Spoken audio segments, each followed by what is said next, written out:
రాష్ట్ర అభివృద్ధి దిశగా త్వరలోనే మరో మణిహారం వచ్చి చేరనుంది. ఇటీవలే భోగాపురం విమానాశ్రయం ప్రారంభం కాగా బందరు పోర్టును కూడా త్వరలోనే అందుబాటులోకి తెచ్చేలా నిర్మాణ పనులు శరవేగంగా సాగుతున్నాయి. 1923 ఎకరాల్లో చేపట్టిన మచిలీపట్నం పోర్టు పనుల్లో 1400 మంది కార్మికులు నిమగ్నమయ్యారు. 2026 నవంబర్ నాటికి నిర్మాణం పూర్తి చేయాలని లక్ష్యంగా పెట్టుకున్నారు. ప్రస్తుతం 62.8% పనులు పూర్తయ్యాయి. అనేక కఠిన సవాళ్లను అధిగమిస్తూ నిర్మాణం అద్భుతంగా దీన్ని తీర్చిదిద్దుతున్నారు. ఇది అందుబాటులోకి వస్తే స్థానికంగా ఉద్యోగ ఉపాధి అవకాశాలు పెరగడం సహా అభివృద్ధి ఊపందుకోనుంది. రాష్ట్ర అభివృద్ధిలో కూడా ఇది కీలక పాత్ర పోషించనుంది. ఈ నేపథ్యంలో బందరు పోర్టు నిర్మాణ ప్రత్యేకతలు, పనుల పురోగతి తదితర అంశాలపై ఇది సంగతి కథనం.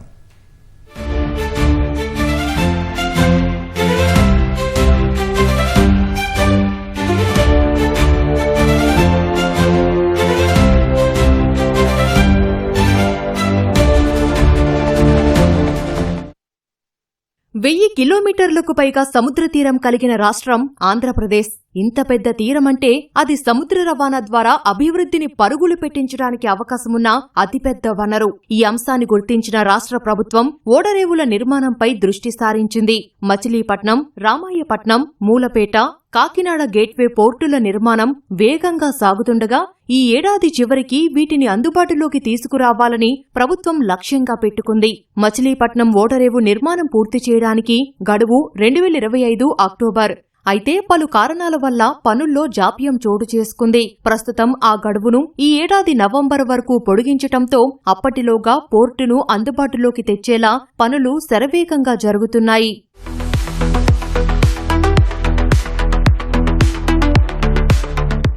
మధ్యయుగ కాలంలో రోమ్, ఆగ్నేషియా దేశాలకు ఒక పెద్ద గేట్వే బందర్ పోర్ట్. కాలక్రమేణా అంటే 1970 వచ్చే నాటికి ఆనాటి వైభవమంతా మసకబారింది. కేవలం 400 పడవలు ఆగే షిప్పింగ్ హార్బర్గా మిగిలిపోయింది. సీన్ కట్ చేస్తే ఇప్పుడు తన గతాన్ని చెరిపేసే సరికొత్త మెగా పోర్టుగా అభివృద్ధి చెందుతోంది మచిలీపట్నం పోర్ట్.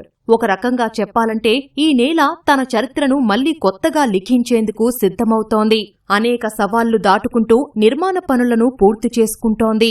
1923 ఎకరాల్లో చేపట్టిన మచిలీపట్నం పోర్టు పనుల్లో 1400 మంది కార్మికులు నిమగ్నమయ్యారు. ప్రస్తుతం 62.8% పనులు పూర్తయ్యాయి. మిగిలిన పనులను కూడా పూర్తి చేసి నిర్దేశిత గడువులోగా ప్రారంభించేందుకు పనులను పరుగులు పెట్టిస్తున్నారు.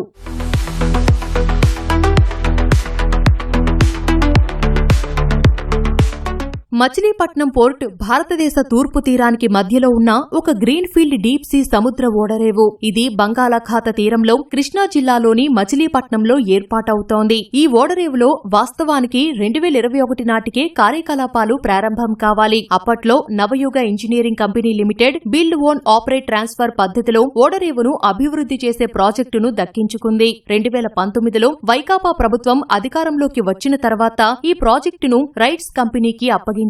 2023 మే నెలలో అప్పటి సీఎం జగన్మోహన్ రెడ్డి 5,156 కోట్ల రూపాయల అంచనాతో మచిలీపట్నం పోర్టు పనులను ప్రారంభించారు. 3,890 కోట్ల రూపాయల అంచనాలతో పోర్టు మొదటి దశ పనులను ప్రస్తుతం మెగా ఇంజనీరింగ్ ఇన్ఫ్రాస్ట్రక్చర్ సంస్థ చేపట్టింది.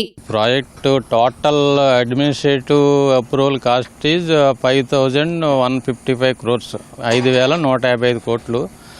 దీంట్లో మెగా వాళ్ళ వర్క్ వాల్యూ 3,890 కోట్లు. ఈ 3,890 కోట్లలో ఒక 2,075 మీటర్ల south breakwater, 250 metres north breakwater, 4 బెర్తులు, ఒక్కొక్క బెర్త్ 300 మీటర్ల లెంత్, విడ్త్ ఏమో వచ్చి 34 మీటర్స్. అలాంటి 4 బెర్తులు ఉంటాయి. అంటే టోటల్ 1,200 మీటర్స్ మనకి బెర్తింగ్ లెంత్ దొరుకుతుంది. దీన్ని కంప్లీషన్ ఇంకొక 3 మంత్స్లో 100% కంప్లీట్ చేయడానికి అన్ని రకాలుగా ప్లాన్ చేసి పెట్టాం. అదేవిధంగా బర్తులకు వచ్చేసరికి బర్తుల్లో మాకు 4 బర్తులు ఇక్కడ కడుతున్నాం. 4 బర్తుల్లో ఆల్మోస్ట్ అన్ని పనులు, పైలింగ్, బీమ్స్ వగేరా, డెక్ వర్క్స్, ఈ రెయిన్ఫోర్స్మెంట్ వర్క్స్, ఇప్పుడు మనం నిల్చున్నది కూడా ఒక బర్త్. సో ఇవన్నీ కూడాను మనకి అరౌండ్ 90% దాకా ఈ బర్తుల్లో పనులు కూడా కంప్లీట్ అయిపోయాయి. అనేక నిర్మాణ సవాళ్లను దాటుకుంటూ బందర్ పోర్టును నిర్మిస్తున్నారు. ఇది డీప్ సీ పోర్టు. 18 మీటర్ల లోతైన ఎప్పటికప్పుడు కదిలిపోయే మెత్తటి బంకమట్టి అంటే మెరైన్ క్లే పైనే కొన్ని మిలియన్ టన్నుల బరువు మోసే డీప్ సీ పోర్టును నిర్మిస్తున్నారు. ఈ బృహత్తరమైన నిర్మాణం గట్టి రాతి కట్టడంపైనో సాలిడ్ నేలపైనో జరగడం లేదు. అసలు స్థిరంగా ఉండని ఊబిలాంటి నేలపైనే మచిలీపట్నం నిర్మాణం జరుగుతోంది. మనకు ప్రపంచంలోనే ఇది ఒక యూనిక్ పోర్ట్ అని చెప్పాలండి. ఇది ఒక విశిష్టమైనదన్నమాట. ప్రత్యేకించింది ఇక్కడ ఉన్న జియోటెక్నికల్ పారామీటర్స్ వల్ల మనకి పోర్టును తీసుకొచ్చి నేల మీద కట్టాల్సి వచ్చిందనమాట. ఎందుకంటే నేల స్ట్రెంత్ ఎక్కువగా ఉండాలి కోసమని. ఇందుకోసం మనం ఏం చేస్తున్నామంటే ఈ డ్రెడ్జింగ్ని 3 భాగాలుగా చేసుకున్నాం అనమాట. ఈ లోపల పక్క నేల మీద ఉన్న డ్రెడ్జింగ్లో పైన ఉన్న లెవెల్స్ నుంచి -2 వరకు ఉన్నది. అది ఇంచుమించు 8 మిలియన్ క్వాంటిటీ. 8 మిలియన్ క్వాంటిటీని మనం ల్యాండ్ మోడ్లో అంటే ఎస్కవేటర్లు ఉపయోగించి లేకపోతే తేలికపాటి డ్రెడ్జర్లు దేశవాళీ డ్రెడ్జర్లను ఉపయోగించి మనం తీసుకువెళ్ళి మిగిలిన ల్యాండ్లో ఇంప్రూవ్ చేస్తాం. ఆ ల్యాండ్ ఇంప్రూవ్మెంట్ కూడా ఎలా చేస్తాము? పాలీవర్టికల్ డ్రైన్స్ PVD అని, అది 1,20,00,000 రన్నింగ్ మీటర్ల దీన్ని మనం దాదాపు 170+ ఎకరాల్లో పెట్టి వాటి మీద దీన్ని పోస్తున్నాం అనమాట. దీన్ని సర్చార్జ్ లాగా పోసి గ్రౌండ్ ఇంప్రూవ్మెంట్ చేసి దీని ఫ్యూచర్లో మనకి ఎంత పెద్ద కార్గో పెట్టినా కానీ, కంటైనర్లు పెట్టినా, కోల్ పెట్టినా, లేకపోతే గ్రెయిన్స్ పెట్టినా, ఏది పెట్టినా కానీ అది నేల తట్టుకునేట్టుగా దాన్ని తయారు చేస్తున్నాం. ఓడలు పోర్టులోకి వచ్చే సమయంలో సముద్రపు ఉధృతికి ఊగకుండా అలలను అదుపు చేసేందుకు పోర్టుకు 2 వైపులా నిర్మిస్తున్న అడ్డుకట్టల పనులు 90% పూర్తయ్యాయి. దక్షిణం వైపు 2.3 కిలోమీటర్ల పొడవు, ఉత్తరం వైపు 230 మీటర్ల బండరాళ్లు, 7 టన్నుల బరువు ఉన్న కాంక్రీట్ దిమ్మెలను పేర్చుతున్నారు. డ్రెడ్జింగ్ పనులను కూడా వేగంగా కొనసాగిస్తున్నారు.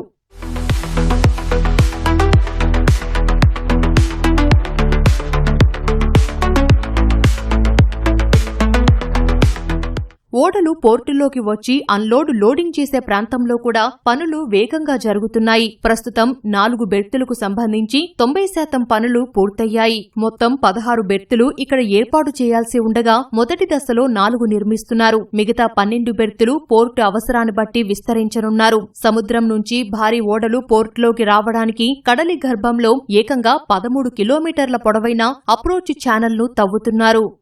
ఇక్కడ వచ్చేసి మన రైల్వే ప్లస్ రోడ్ ప్రాజెక్ట్స్కి ఇన్ఛార్జిగా ఉన్నాను. ఇక్కడ మెయిన్ వచ్చేసి మన పోర్ట్ ప్రాజెక్ట్లో main road connectivity and rail connectivity. వీటికి వచ్చేసి మన విజయవాడ నుంచి మన పోర్టుకి రోడ్ ఎలా కనెక్టివిటీ అవుతుంది, మన పెడన స్టేషన్ నుంచి పోర్టుకి రైల్వే కనెక్టివిటీ ఎలా అవుతుంది, ఇవన్నీ కూడా మనకి మెయిన్ ఛాలెంజెస్ అనమాట. దీనికి వచ్చేసి యాక్చువల్గా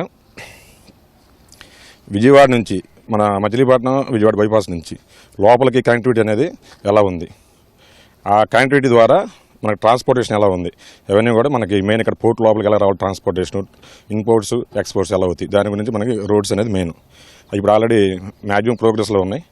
బందరు పోర్టుకు రోడ్డు, రైలు మార్గాలను అనుసంధానం చేయనున్నారు. అంతేకాదు పొరుగు రాష్ట్రాలకు కూడా పోర్టు సేవలను విస్తరించాలని చూస్తున్నారు. దీనికోసం తెలంగాణ, ఒడిశాలో డ్రై పోర్టులు ఏర్పాటు చేయాలని ఆలోచన చేస్తున్నారు. ఇందులో భాగంగా మచిలీపట్నం పెడన రోడ్డు నుంచి పోతేపల్లి, పోతిరెడ్డిపాలెం మీదుగా రోడ్ కమ్ రైలు మార్గానికి అధికారులు భూసేకరణను దాదాపు పూర్తి చేశారు. రైల్వే ట్రాక్ నిర్మాణ పనులు మొదలయ్యాయి. మేకవానిపాలెం రోడ్డు నుంచి పోర్టు లోపలికి సుమారు 7 కిలోమీటర్ల 4 లైన్ల రోడ్డు పనులు జరుగుతున్నాయి. పోర్టును జాతీయ రహదారికి అనుసంధానం చేసే రోడ్డు నిర్మాణానికి అనుమతి రావాల్సి ఉంది. 6 వరుసల రోడ్డుగా మార్చి జాతీయ రహదారి NH65 కు కలుపుతారు. ఈ ప్రతిపాదనను కేంద్రానికి పంపారు. బీచ్ రోడ్డును 638 కోట్లతో అభివృద్ధి చేయనున్నారు. ఇక్కడ వచ్చేసి మన రైల్వే ప్లస్ రోడ్ ప్రాజెక్ట్స్కి ఇన్ఛార్జిగా ఉన్నాను. ఇక్కడ మెయిన్ వచ్చేసి మన పోర్ట్ ప్రాజెక్ట్లో main road connectivity and rail connectivity. వీటికి వచ్చేసి మన విజయవాడ నుంచి మన పోర్టుకి రోడ్ ఎలా కనెక్టివిటీ అవుతుంది, మన పెడన స్టేషన్ నుంచి పోర్టుకి రైల్వే కనెక్టివిటీ ఎలా అవుతుంది, ఇవన్నీ కూడా మనకి మెయిన్ ఛాలెంజెస్ అనమాట. దీనికి వచ్చేసి యాక్చువల్గా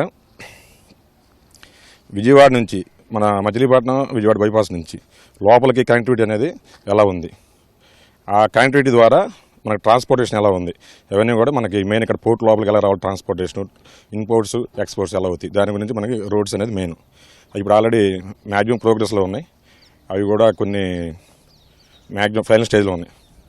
ఇంకా రైల్వే వచ్చేసి పెడన స్టేషన్ నుంచి పోర్ట్ లోపలికి కనెక్టివిటీ 11.74 కిలోమీటర్స్ అండి. అవన్నీ కూడా ఆల్రెడీ మనకి ఇప్పుడు ప్రోగ్రెస్లో ఉన్నాయి. వీటన్నిటికి కూడా మన రైల్వేకి వచ్చేసి ఈఎస్పీ ప్లాన్ ఉంటుందండి, ఇంజనీరింగ్ స్కేల్ ప్లాన్. అది ఆల్రెడీ మనకి సౌత్ సెంట్రల్ నుంచి మనకు అప్రూవల్ అయింది.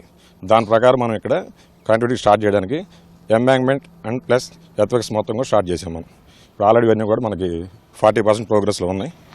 అవి కూడా మిగతా కూడా రిమైనింగ్ కూడా ప్రోగ్రెస్లో ఉన్నాయి. బందరు పోర్టును 35 మిలియన్ మెట్రిక్ టన్నుల సరుకు రవాణా సామర్థ్యంతో నిర్మిస్తున్నారు. సరుకు నిల్వ కోసం వేర్ హౌసుల నిర్మాణం చేపట్టారు. ఒక్కో గోదాము 1.80 లక్షల మెట్రిక్ టన్నుల సామర్థ్యంతో నిర్మిస్తున్నారు. 4 గోదాముల నిర్మాణాలు 90% పూర్తయ్యాయి. వీటితో పాటు ప్రధాన గేటు వద్ద పరిపాలన, అగ్నిమాపక, కస్టమ్స్, సెక్యూరిటీ, క్యాంటీన్ భవనాలు నిర్మిస్తున్నారు. పడవలు, ఓడలతో పాటు పోర్టులోని సామాగ్రి మరమ్మతులు చేసేందుకు వర్క్షాపు, సుమారు 7 కిలోమీటర్ల రక్షణ కూడా తదితర నిర్మాణాలు సగం పూర్తయ్యాయి. మరి ఇంతటి భారీ ఇన్ఫ్రాస్ట్రక్చర్ వస్తే ఎకనామికల్ ఇంపాక్ట్ లేకుండా ఉంటుందా? తప్పనిసరిగా ఉంటుంది.